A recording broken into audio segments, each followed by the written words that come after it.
Help! My walls are growing green and there's water dripping from my windows.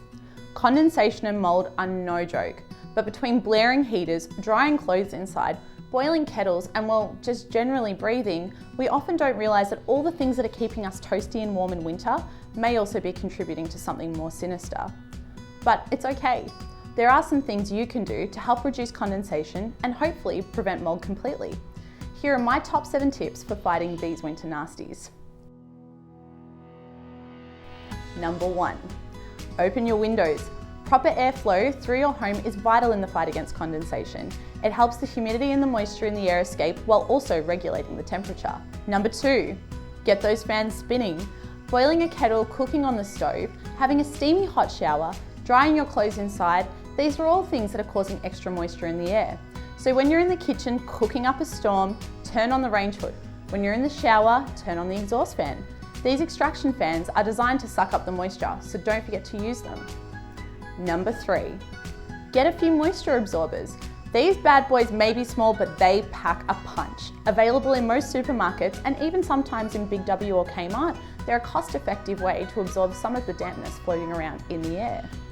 Number 4, run the dehumidifier setting on your split system.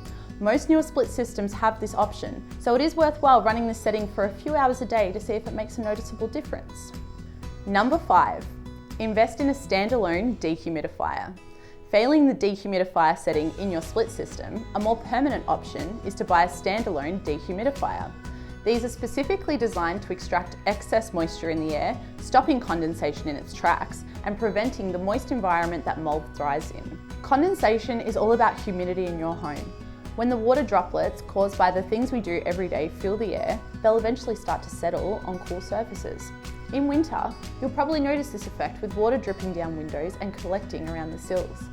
But the thing is, condensation doesn't discriminate. It will settle on any surface, even those you might not immediately notice it on, until it starts growing green with mould, that is, which brings me to the last 2 tips.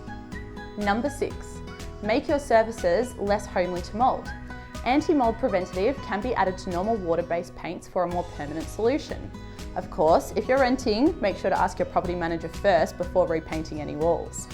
And finally, 7, when all else fails, it's time to get cleaning. Mould hates bleach. Using a test patch first, dilute a small amount of bleach in water and use this to clean the mould from the surface. If you're looking for a natural alternative, well, white vinegar is also a great replacement for bleach. How did we do? Know any tips that we've missed? Let us know in the comments below or subscribe to keep up to date with our future videos.